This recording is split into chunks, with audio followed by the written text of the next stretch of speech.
I am Crystal Nurple. I help people declutter, de-stress, and simplify, and I do that through one-on-one coaching and through my Loving Your Home Club. Today I'm talking with Nicole Schmidt. She is actually one of my Loving Your Home Club members. She's a certified life coach. She's going to be discussing ways we can deal with mental clutter, specifically fear and anxiety, and brain dumping through journaling.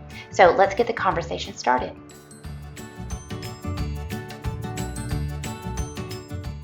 Yay! Okay. I am here today with Nicole Schmidt, one of my friends. You are going to love her. She's very cheery and happy and positive, and which is why the name of your business is Positively Powerful. And you can find her on Facebook it's Nicole's Guide to a Positively Powerful Life, correct? Mm-hmm. Okay, so I wanted to introduce you guys to her because she has a lot of really great, insightful techniques to help you declutter your mindset and get all that stuff out, the icky stuff that you don't need that clogs things up. So thanks so much for being here, Nicole. So just tell us a little bit about yourself. Like, I love your story. If you want to just share whatever you want to, just tell us, and we'll just go from there. Well, I am so happy to be here. I am just honored to be on your show, Crystal. It is quite a piece of gratitude for me. Let's just put it that way. My story really starts with fibromyalgia. I was an educator for 21 years, and I was a teacher in the elementary, mainly in first grade. I did do deaf ed and hard of hearing before that. And then towards the end of my career, probably the last 10 years, my 21 years, I also taught and mentored, coached student teachers and teachers alike. Loved it. It was my passion.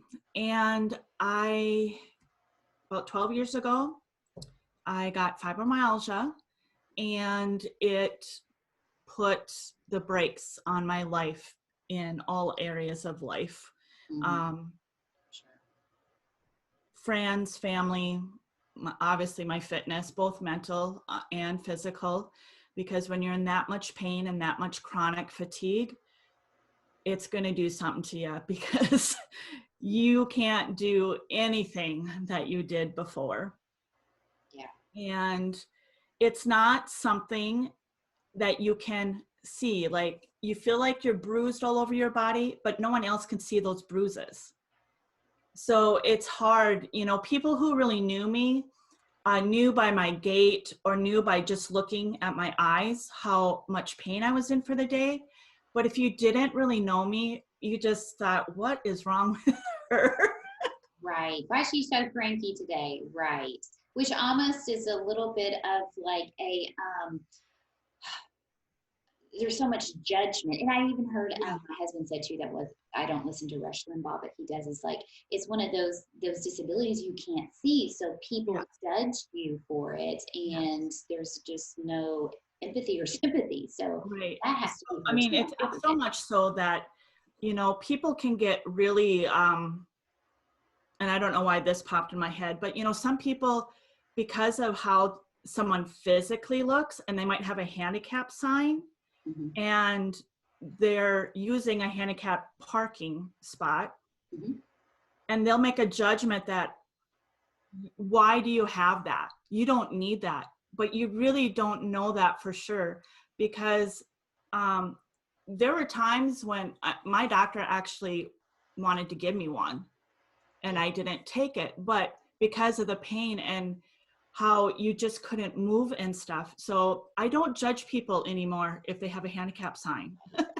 Right, and knowing that in the back of your mind too, that adds more mental clutter, because then you feel judged, or people are looking at you. So that just adds to all the anxiety. Yeah. But your fatigue is just, it's both the pain and the fatigue. The fatigue is, you could sleep 24 hours a day, 7 days a week, and still feel like you had absolutely no sleep. So you just put all of that on top of another, and then you have these people that don't have fibromyalgia and not in that pain, and they're telling you, well, you just need to move. I tell you what, you just want. Right. Right. You just want to strangle them. It's like, I know it would help, but Yeah. you know, But it's so for me, there were days that my husband had to literally pick me up out of bed and dress me, help me in the shower, you know, and Mhm. those were hectic mornings because he's trying to get me ready so I can at least get to work. Some of those days well, if he had to get me out of bed Mhm. physically, then those were days I had to miss. But, you know, getting the kids ready, I wasn't there to help get the kids ready in the morning. He was doing double duty. He was the mom, he was the dad, he was the chauffeur, you know, Mhm. he was like a single parent. Right. And I give him so much credit and am so grateful he stuck by me, Yeah. because he could have walked out saying, you know, this isn't a 50-50 thing right now and I can't do it anymore. Because it was probably a good 8 to 10 years that he had to deal with that. Yeah. Probably 8 years, because it's been 12 years since I've had fibromyalgia. So 8 years. Those were And then tough. can I ask too, just so again, I feel like that just as to the anxiety, I mean, did you have Yes. guilt with that? And then you Yes. must have had a lot of mental clutter. I mean, so you have personal experience with dealing with Oh, how a to deal with lot of mental anxiety. clutter. I had tremendous guilt, and every once in a while it'll still bubble up. And Yeah. I have, Yeah. but you know, I know that now, and I know what to do to, you know, get past that. But Mhm. that you're in this cycle of guilt, you're actually in a mourning process. You have all this anxiety of, my husband's going to end up leaving me because he doesn't have a wife. This really isn't a marriage right now. You know, I'm there, but I'm not mentally or physically. Um, I was fearful that my children were going to not know me, that they were going to, I wasn't going to end up being able to repair a relationship or even have a relationship with them. I was guilty when I was at work. I was guilty when I was at home because all I did was sleep or rest. Um, yeah, A vicious cycle. it was a vicious cycle. So obviously, I didn't have anxiety until I had fibromyalgia. I didn't really have depression until fibromyalgia. But Mhm. then, you know, I'm mourning two things at the same time as well. I'm mourning the loss of who I was. And now here's this person I don't even know that is in my body, and I'm trying to figure this out. And then I had to leave teaching because of it, something that was my passion and my self-worth, and all of that was tied to that. And I had to mourn that too. Right. So I spiraled down into a very, very dark place. Mhm. And um, ULA found me, and that's why I became a certified ULA life coach. And ULA looks at the 7 areas of life. It looks at fitness, which is mind and body. It looks at finances, family, field, which is your career, faith, friends, and fun. And when we do a wheel exercise, and obviously you want the wheel to be nice and full so that it can roll down the road, you know? Right. And I looked balanced, but not in a good way because I was on the hub. So think about a car. If it's all the tires are on a hub, you're not going to get very far very fast. But I had lost a sense of dreaming. I mean, I didn't, even on a day-to-day basis, it was like, you know, what are you excited for today? Mhm. Like joy and everything was just gone. Um, so I had to relearn how to do that. And I think what ULA really helped me with was that we always say, you are where you are. You only have one way to go. Yeah. And kind of like that saying is, there's only, when you're at the bottom, there's only one way to go. It's up. Mm-hmm. Yeah. And I did teeny, tiny baby steps. Because with fibromyalgia, you can't do everything at once because you don't know what's working and what's not. So you have to put something in place, good, bad, whatever, and you have to try it. You have to document it. And sometimes sometimes you knew right away, but a lot of times it was at least a month. Sometimes it was up to 6 months that you would have to document to see if there was any progress or not. Mm-hmm. And then decide, do I keep this or am I replacing with something else? Let's say I kept it. Okay, I kept that. Now I need to start a different layer. And so obviously I started with my fitness because I had to find ways to handle this pain and fatigue. Mm-hmm. What kept me going was my family. My family is in my core values. It's my passion. It's, my strength is even though I was fearful of things, and, they still were what held me together. Right. Kept you grounded. And I love that you say taking baby steps. I mean, even if you're not suffering from a debilitating disease of some sort or an illness, baby steps just in life is so beneficial. That's what I always try to tell my clients too. You don't rush in and do all of it. Baby steps is what's going to get you there. So can you just share with us then how you dealt with your anxiety, or maybe give us all kind of an idea of how if we've got things we're anxious about, just in everyday life, or, maybe just a little bit more serious, like what can we do? Like, how did you deal with it? I think one is just writing it down. One of my first things I always say is write it down, because there's something, and it's not on computer, it's not typing it out, it's actual writing. And pen to paper. Don't worry about how beautiful it is or how messy it is. Just write it down, because it doesn't matter. You're purging. That purging is so important, because you get all of that out instead of letting it continue to repeat and recycle and recycle. And as it keeps recycling in your mind, it gets larger and larger and larger, and you keep adding more things to it that have nothing to do with it. So one of the things that I've done, and you don't even need to have this, you can just do it on a piece of paper where you can divide it in half. And on this side, I have anxiety versus fear, anxiety or fear. And then this side is the truth. So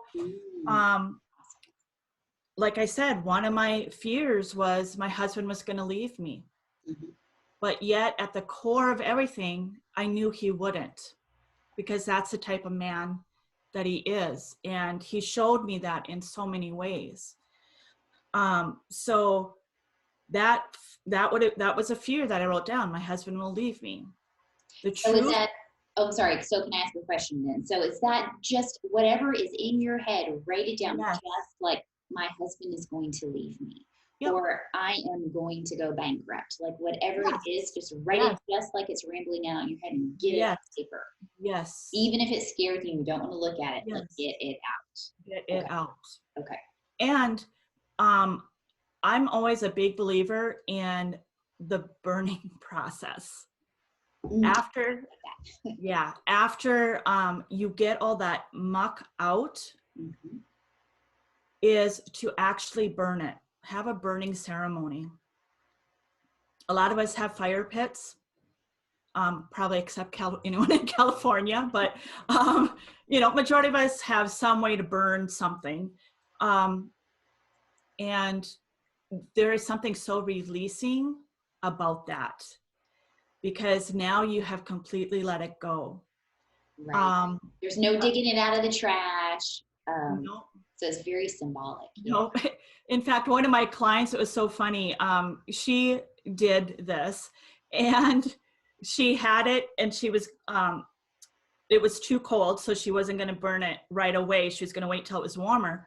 But her dog got a hold of it and chewed it up, and she said, "That's all I needed." She said, "I still dog ate it. So she said, yay, dog, finally picked something that was good to chew up. Awesome. Okay, so yeah, so that's very helpful then. So writing it down, but then after you write it, like how do you come to recognize, is it the truth? Like how do you get yourself to recognize whether it's the truth or not? Or do we just know? I think deep down, Yeah. It's something as simple as, especially, let's go back into our high school days and junior high days, and just a lot of us didn't have really high at least I didn't have good self-esteem. I was picking, yeah, you picked everything out. Oh, I don't have a boyfriend because I laugh too much, or I'm too stubborn, or I'm not pretty enough. Really, no. Right. The right person is out there for you. And if they don't like my giggle, I'm sorry, it's not going to change. It's a part of who I am. And beauty is in the eye of the beholder. So that's something that is a whole nother story that has been talked about forever. We don't need to rehash it about, the models and things like that and being airbrushed and stuff. Of course, we're never going to look like that. They don't look like that. So it's almost like that, oh gosh, Byron Kelly, am I saying her name right? I love her book, Loving What Is. Yeah. Oh my gosh, now I need to see if that's really her name. But so she asks you basically just like, is that true? Mm-hmm. And then, let's say you're a stubborn child and you say, yes, it's true. Like, is it really true? So you just ask yourself a couple times. You kind of come back to the point. And most of the time when it's negative, we're lying to ourselves. Actually, all the time. And, I have a stubborn streak. I don't really know a lot of people who don't have a stubborn streak. And when it comes to something in their life, but is it enough that I don't listen to others? No, I still have an open mind where I can listen to others and either still stick to my guns, or I will change my thinking. So that's the difference in your stubbornness, is, are you still open? So the truth then would be, yes, I am stubborn at times. However, I do listen to other feedback Yes. and decide if it's a good fit for me or not. So yes, there's always good in there. And it's Byron Katie. So anyway, I really love her book. That, I don't know if you've read that or not. It's actually a little bit of a hard You always read. have the best recommendations. I have a lot of really good recommendations for historical fiction. Oh, yes, you do. I'm reading one of yours. Yes. And then, by the way, Nicole is in my Loving Your Home Club.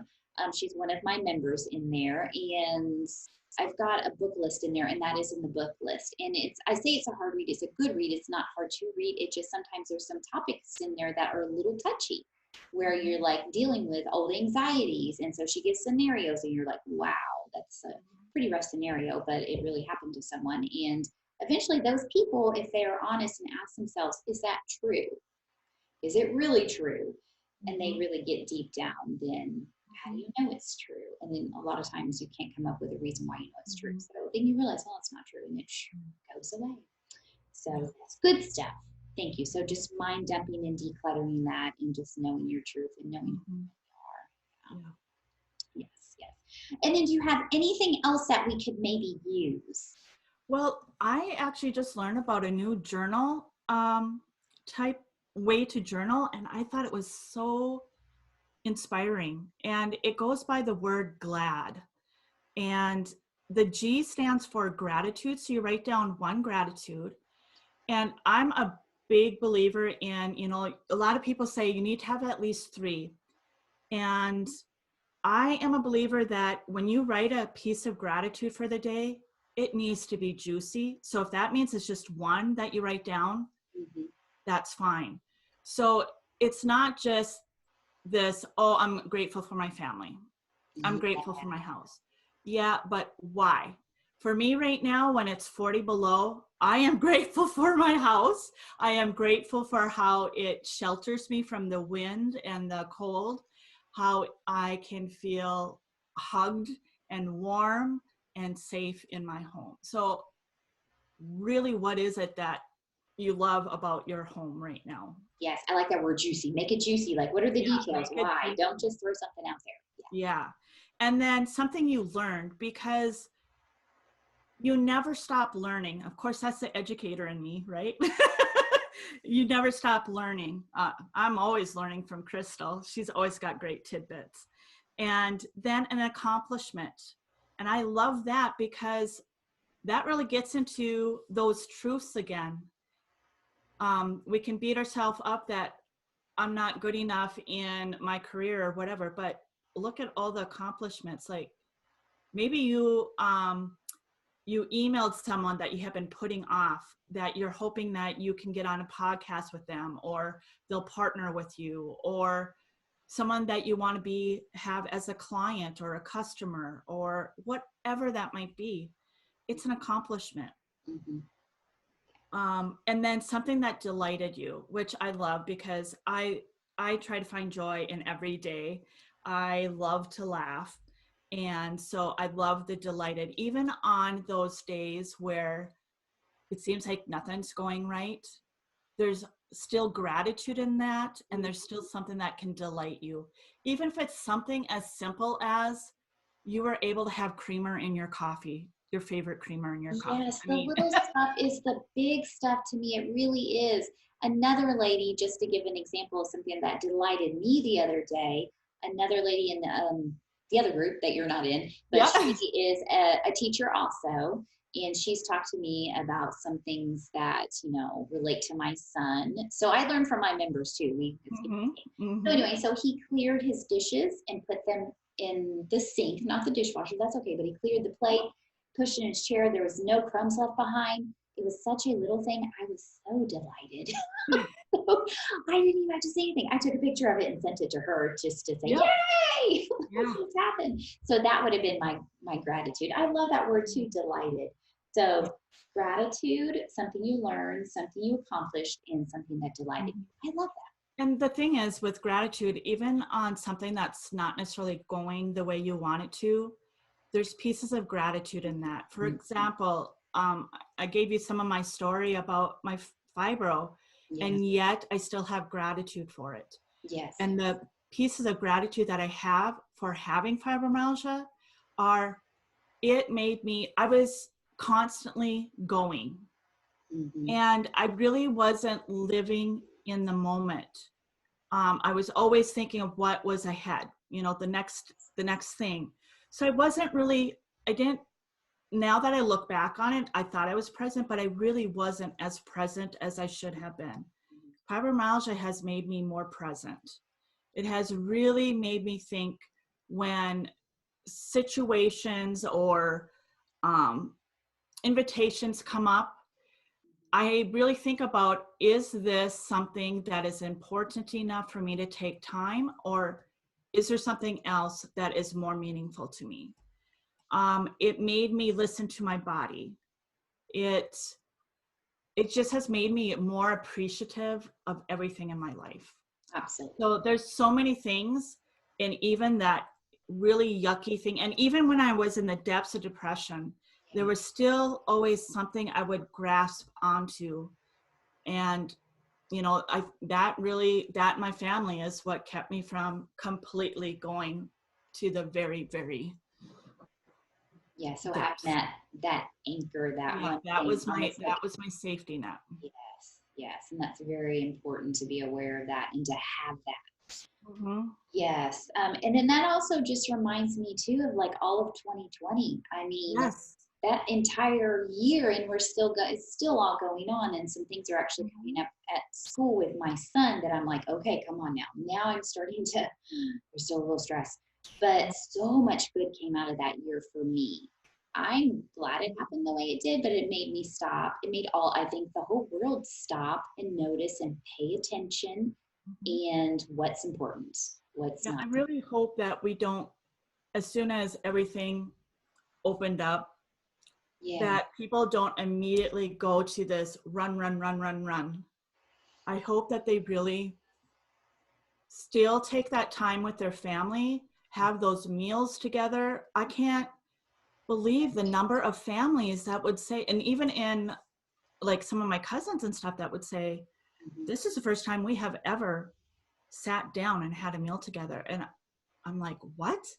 Because that was always something that we did. And our kids, they're in their 20s now, and they always say, we thought that that was just something everyone did. And once we went off to college, we realized we were one of the few families that did. Yeah, that is Every interesting night. to me. Yeah. It's one of my favorite times of the day. Yes. Talking to my family, and then sometimes they'll sit down before me, and I'm like, stop, wait, I want to sit down and eat too. Wait for me. I do love it. Actually, I did not grow up that way. We didn't sit down. Were together, but we were like watching television. We were all in the living room. You know, we were one of those families. So that was one of the TV dinner era, right? Yeah, right. Still lots of plenty good family time with those crazy people. But yeah, so that was something I wanted for my family too, to sit down at the table. So yes, and a lot of that has been happening. I hope it continues to happen too. Lots of good stuff. Yeah. I could talk to you forever. I feel like there was something else that I wanted to bring up too, but I'll just text you. Okay, sounds good. You can always come back. Good stuff. Well, you know what I do want to talk about, because you and I have this in common too. Again, we could talk forever, but I do like books, but I am very intentional this year about not reading any nonfiction books. I think I'm going to try to go the whole year, because I've read a buttload of nonfiction books. I may just go back and use things as reference books. So anyway, we need to have some fun. So the ooh of fun, I got to have some fun fiction. But anyway, so these are the books that that have helped me tremendously with mental clutter. So You Can Heal Your Life. Please check this book out. I love it. I love it. I love it. That's on the way. Oh, good. And then so many amazing things in here. When she talks about like negative thoughts that come in, one of my most favorite things, and I've shared this with my mama, and she's like, I love that. And she does it now. When you have a negative thing that floats in, I think writing it down is great if it continues to go and come and come. But I just say, oh, thank you for sharing, and let it float away. So that is something Louise Hay taught me. And I think, the writing down is when it's something that just keeps regurgitating over and over and over again. Yes. And I do want to give Teresa, who is also another Loving Your Home Club member, I've got to give her props for introducing me to Louise Hay. She's amazing. She's known about Louise Hay for a million years. I don't know if this is going to be another one you're going to show, the Emily Fletcher. Yes, here's mine. Mine looks different. Emily Fletcher, this was a game changer for me, and I introduced it to Nicole, and you just gave me an amazing testimonial this morning about how it helped you, or told us you and your clients. So anyway, an amazing progress over just like one time maybe of meditating. It's about meditating. It's called Stress Less, Accomplish More. And Emily approaches it as like an everyday woman, an everyday person meditating. And she makes it very easy to understand, and game changer for me. Meditation used to sound very strange, like just a couple years ago. It was so elusive to me before. Elusive, yes. I just envisioned like the and the weird chanting. No, it's none of that. It's not that. No. It is not that at all. Not at all. It's almost, to me, I consider it like listening to God. I talk a little bit or in my mind and think, but mostly you just listen. Yeah. And you're allowed to squirm. Since I've done meditation, I have like visions of angels more, like my angels that are protecting me or trying to tell me, you have those angels that are there for a purpose to tell you something.